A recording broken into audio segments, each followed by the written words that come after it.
Nyt vaan pidetään se. Viimeinen erä on meidän, jos me tsempataan täysillä. Tepsi ei voi mitään. Mä haluan, että jokainen Jannu uskoo tähän juttuun. Kyllä! Näin on! Yes! Laamanen kapteenina pitää tehdä tsemppipuheen. Tsemppi jätkät! Tsemppiä usko! Yes! No niin jätkät, viimeinen erä. Nyt painetaan täysiin. Kyllä, just näin! Yes! Jos me pelataan niin hyvin kuin me pystytään, niin me voitetaan. Näin on! Ainakin meillä on hyvät mahdollisuudet. Kyllä, se on meidän voitto, pitää vaan hakea se. Näin on! Yes! Mikäli emme sitten häviä, mutta toivotaan, että niin ei käy.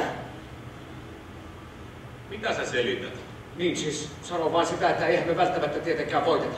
Siis miten niin ei? Että onhan tuolla jäällä toinenkin joukkue. Että onhan se ihan mahdollista, että hekin voittavat. Mutta tehdään kaikkemme, näin just jätkät. Jos me pelataan niin hyvin kuin me pystytään, niin me voitetaan. Näin on! Yes, kyllä! Yes! Ellei sitten joku jätä tsemppaamatta ihan satasella. Mitä luultavasti toki ei käy. Mitä? Niin siis ihan vaan sitä, että vaikka tämä on joukkueen urheilua, niin yksilöitähän tässä ollaan jokainen. Siis ihan jos loogisesti ajattelee. So? Niin, että saattaahan meistä joku menettää uskonsa ja alkaa pelata puolitehoisesti. Onhan siellä sentään Tepsi vastassa. Mutta lähdetään siitä, että kaikki tsemppaa. Mitä helvettiä sä nyt sössötät? Ei mä ymmärrä Jykän pointti. Siis onhan se teoriassa mahdollista, että joltain loppuu usko, kun Tepsihän nää yleensä voittaa. Mutta jos me lähdetään siitä, että joka jätkä ottaa kaikkensa tuolla jäällä ja tsemppaa ihan satasella, niin Suomen mestaruus on meidän! Juuri näin! Kyllä! Tai ainakin voittomahdollisuudet nousevat huomattavasti. Ei. Vaan jos me pelataan niin hyvin kuin me pystytään ja joka ukko tsemppaa ihan satasella, niin me voitetaan. Paitsi jos vastustajakin antaa kaikkensa. Mutta toivotaan, että näin ei tapahdu. Mitä? Niin, että sittenhän se on taas ihan auki koko peli. Siis ihan jos loogisesti ajattelee. Miten niin on auki? No että jos kaksi suht samantasoista joukkuetta antaa kaikkensa, niin onhan se aika loogista, että vaikea siinä on etukäteen sanoa kumpi voittaa. Se voittaa, joka tsemppaa enemmän. Ja mistä me tiedetään, että se olemme me? Koska me tsempataan enemmän. No itse asiassa historian valossa Tepsi on voittanut enemmän Suomen mestaruuksia kuin me, joten todennäköisemmin he ovat niin parempia tsemppaamaan. Siis ihan jos loogisesti ajatellaan. Mikä sua vaivaa? Anteeksi nyt vaan, mutta mä olen rationaalinen ihminen, ja jos mulle annetaan ohjeistukseksi tollainen loogisesti epämääräinen lause, että kun jos tsemppaa, niin voittaa, niin mä en ainakaan pysty toimimaan tuolla jäällä. No kyllä me nyt ne turkulaiset voitetaan. Nää on homoja koko sakki. No tuokin nyt on taas ihan kukkua. Onhan se nyt selvä, että Turussa näkyvästä homokulttuurista huolimatta on aivan sama prosentti seksuaalivähemmistöjä kuin muuallakin Suomessa. Nyt pää kiinni. Nyt vaan joka jätkä tsemppaa vai mitä Viitaluomaa? Nyt kun ihan omilla aivoilla mietin, niin siis onhan tuo totta.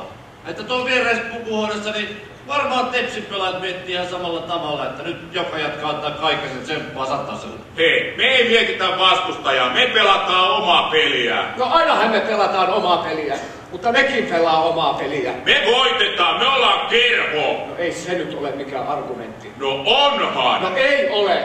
Jos sä olisit tepsiläinen ja olisit tuossa toisessa pukukopissa, niin sä sanoisit ihan samat asiat siellä. No hei, enkä mä nyt... Että nyt kun nyt vaan pelattaisi täysin, niin kyllä kerho kaatuu.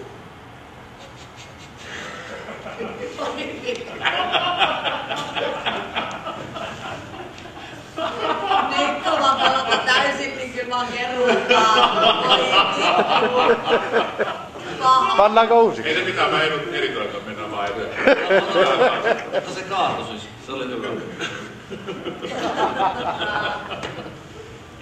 Jos sä olisit tepsiläinen ja olisit tuossa toisessa pukukopissa, niin sä sanoisit ihan samat asiat siellä. Mitä? Enkä Että mä... nyt kun vaan pelattaisi täysin, niin kyllä niin kuin kerho kaatuisi. Meillä on 10.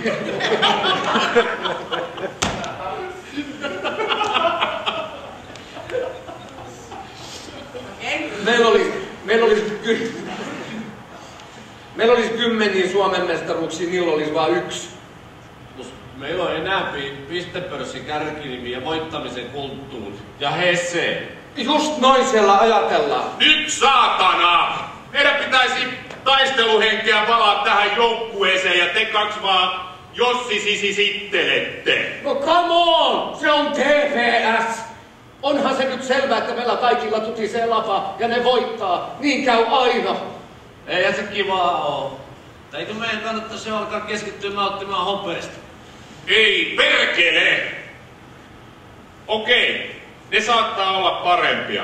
Niillä saattaa olla hese. Niitten linna voi olla vanhempi. Mä ainakin menen tonne jäälle ja annan kaikkeni. Me ollaan voitettu Suomen mestaruus. Sibelius on Hämeenlinnasta. Meillä helvetti voi maantiesiltä vajota metri eikä liikenne katkee. Että älkää saatana sanoko, että me ei voida voittaa.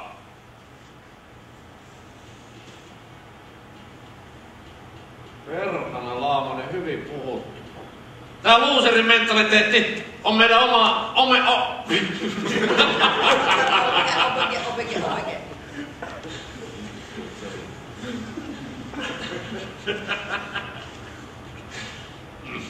Suora leikkaus. Mä tässä.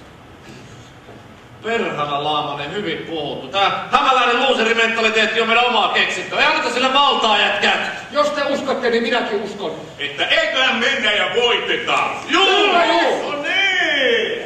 Viimeinen erä alkaa.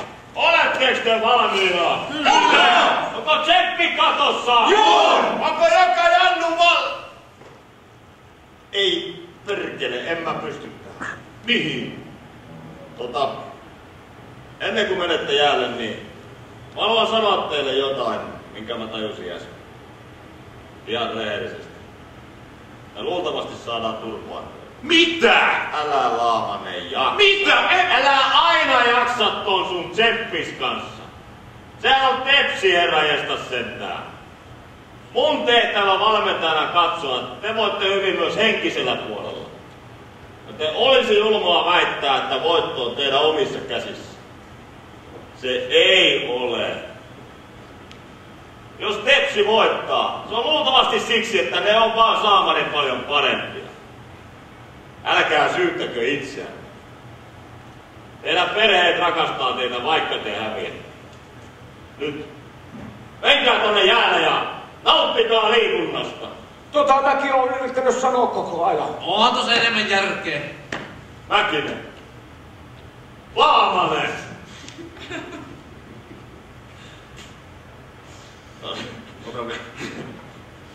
Onhan tossa enemmän järkeä. Laamanen. En perkele rupee yksi yrittämään, jos ei muutkaan. That's the spirit! Jätkät! Hopea odottaa!